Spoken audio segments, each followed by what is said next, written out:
Hey, Tia, for refusing to forgive my family after they ruined my wedding for a fake baby shower. I never wanted to compete with anyone. I wasn't that type of person. But with my family feeling like I wasn't worth the same as my brother became routine for as long as I can remember. I grew up watching him get praised for everything, even stupid things, while they wouldn't even bother to look up at me. Sometimes I thought I was doing everything wrong, that I should change, try harder, talk less, be more like him. But after a while, I realized that no matter what I did, they simply didn't see me the same way. When I got engaged, I thought that maybe this time it would be different, that they would be there, that they would support me. We started planning the wedding early with enthusiasm, and set a date, September 8th. We told everyone, sent out save the dates, then formal invitations, all months in advance. My parents said they couldn't wait, my brother did too. Everyone said they would be there. We booked the venue, the food, the DJ, the photographer. We spent a ridiculous amount of money, but we did it happily, because we thought it would be the best day of our lives. And for a while, it was. Until 3 weeks before the event, my brother dropped the bomb. He sent a message in the family group chat, announcing that he was going to throw a surprise baby shower for his girlfriend. According to him, she knew nothing about it, and he would do it on September 8th, because it was the only day that worked with everyone's schedule. He said it as if he didn't know perfectly well what day it was.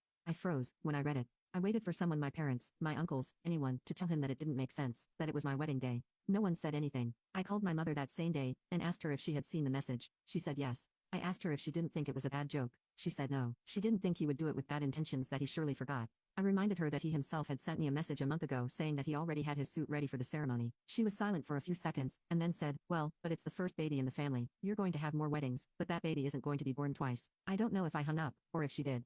I don't remember. I just stared at the phone screen, as if waiting for someone to come and explain to me what the heck was going on. The next day, I called my father. I thought he would have a little more common sense. He answered in a calm voice and said he understood how I felt, but that he didn't want to get in the middle of sibling fights. I told him it wasn't a fight. It was disrespectful. I told him that everything was paid for, that I couldn't change the date, that we had spent thousands of dollars. He replied that sometimes things happen like that, and that I should try not to take it so personally. I asked him if they were going to the baby shower. He said they had already confirmed with my brother and that they couldn't let him down. That's when I hung up. I didn't sleep that night. I kept thinking about whether I should cancel everything, move it, do something else, but it was ridiculous. Why did I have to give in when they were the ones who disregarded everything? My partner was furious, wanted to call my parents, yell at them. I asked him not to.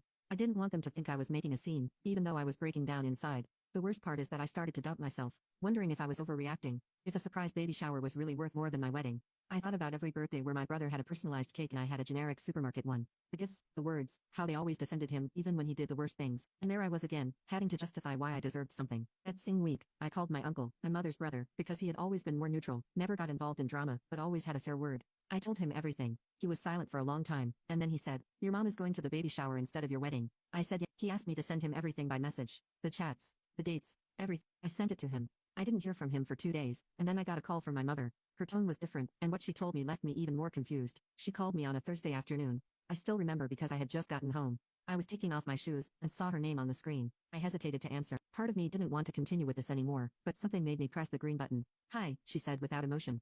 I replied with a simple, what's up? I wasn't going to sugarcoat something that was already dragging me down inside. She said that they had been thinking things over and that after talking to my uncle, they had decided that the best thing to do was to go to the wedding. She said they didn't want to break up the family over a misunderstanding. I remained silent. She kept talking as if nothing had happened, said that they had already talked to my brother, and that he understood that they were going to move the baby shower, that they would do it another day. Everything, very convenient all of a sudden, and not a single apology. I asked her directly, what did Uncle tell you? And that's where she started stammering. Well, he just reminded us of certain things, that as a family we have to prioritize. I cut her off. He told you he was going to take you out of the will if you didn't go to my wedding, didn't he?